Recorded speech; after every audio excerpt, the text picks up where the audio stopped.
Finally इस डकैत को पकड़ने के लिए जय लीला ने एक स्पेशल टास्क फोर्स बनाई। जिंदा या मुर्दा कैसे भी करके इस डकैत को पकड़ना है। अच्छा, तो ये लाल चंदन की लकड़ी में ऐसा क्या है जिसकी इतनी ज्यादा डिमांड होती है,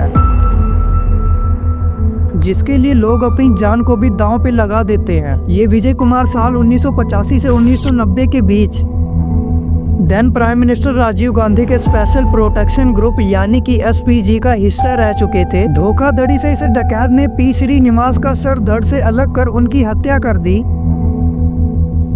उसके बाद भी इसका पेट नहीं भरा तो उसने अपने गैंग मेंबर के साथ मिलकर ये किया कि इस डकैत के मेन बंदे को साम दाम दंड भेद का इस्तेमाल करके अपनी तरफ कर लिया और उसे अपना इंफॉर्मेटिव बना लिया। दूसरा बड़ा एडवांटेज था इस बंदे का जनता का साथ, जिससे ये और खतरनाक बन चुका था। लेकिन चलो शुरू से स्टार्ट करते हैं। बात है 72 साल पहले की। 18 जनवरी 1952 में कर्नाटका में गोपीनाथ नाम के एक छोटे से गांव में एक बच्चे का जन्म होता है। मैप में ध्यान से देखो, ये कर्नाटका है और ये तमिलनाडु, और इन दोनों के बॉर्डर पर ही है गोपीनाथम विलेज। इस बच्चे का जन्म गरीब घर में हुआ था, जैसे कि पुष्पा मूवी में दिखाया गया है। एक ऐसा परिवार जो खेती और पशुपालन से अपना गुजारा करता था। इस बच्चे का पूरा बचपन गोपीनाथम विलेज के आसपास जंगलों में बीत रहा था। जैसे जैसे ये बच्चा बड़ा होता गया वैसे वैसे इसको जंगलों की नॉलेज होती गई। परिणाम ये निकला कि इसे हथियार यूज करना, बंदूक चलाना, हंटिंग करना यानी कि जानवरों का शिकार करना इसका पेशा बन गया। बड़े होकर इस बच्चे ने रेड सैंडलवुड यानी कि लाल चंदन की तस्करी शुरू करने लगा। सिर्फ इतना ही नहीं, ये बंदा गैर कानूनी हाथी के दांतों को बेचता था और इससे भी काफी मोटा मुनाफा कमाता था। इसने कुछ ही समय में 2000 करोड़ रुपए कमाए, जो कि सारे पैसे हाथी के दांतों के स्मगलिंग से कमाया था। इसमें से काफी पैसे इंटरनेशनल मार्केट में लकड़ियों की तस्करी करके कमाए थे। इन शॉर्ट इस बंदे ने इलीगल धंधों की शुरुआत अपने आसपास के इलाकों से की थी और इसका इन्फ्लुएंस साल 1900 आते आते कई गुना तक बढ़ चुका था।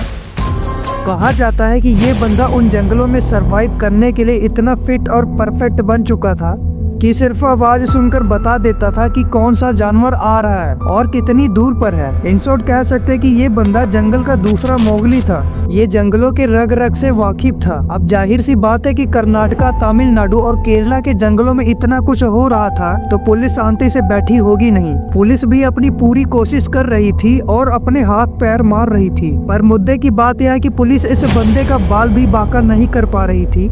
पूरे 30 सालों तक ढूंढने पर भी पुलिस इसे पकड़ नहीं पाई। सबसे पहले एडवांटेज ये था कि ये तीनों जंगलों से ही ऑपरेट किया करता था, तो इससे एक स्टेट से दूसरे स्टेट में इजीली भाग जाया करता था और पुलिस अपनी जुरिस्डिक्शन की वजह से या फिर एरिया की रेस्ट्रिक्शन से बंध जाती थी। दूसरा बड़ा एडवांटेज था इस बंदे को जनता का सपोर्ट, जिसकी वजह से यह लोगों का रॉबिन हुड बन चुका था। और तो और यह बंदा बेरोजगारों को रोजगार दिया करता था और जो लोग भूखमरी से मर रहे थे उन्हें यह वुड कटिंग का काम देता और लकड़ी के बदले में उन्हें माला माल कर देता। इस बंदे के लिए ये पूरा गांव एज ए इंफॉर्मेंट काम किया करता था, जिससे पुलिस इसे पकड़ने का कोई भी प्लान बनाती तो गांव वाले इसे इजीली इन्फॉर्म कर दिया करते थे, जिसकी वजह से पुलिस के सारे प्लान्स फेल हो रहे थे। पुलिस वालों ने इसे इतना टारगेट किया जिससे धीरे धीरे ये नॉर्मल स्मगलर से खतरनाक डकैत बनता गया।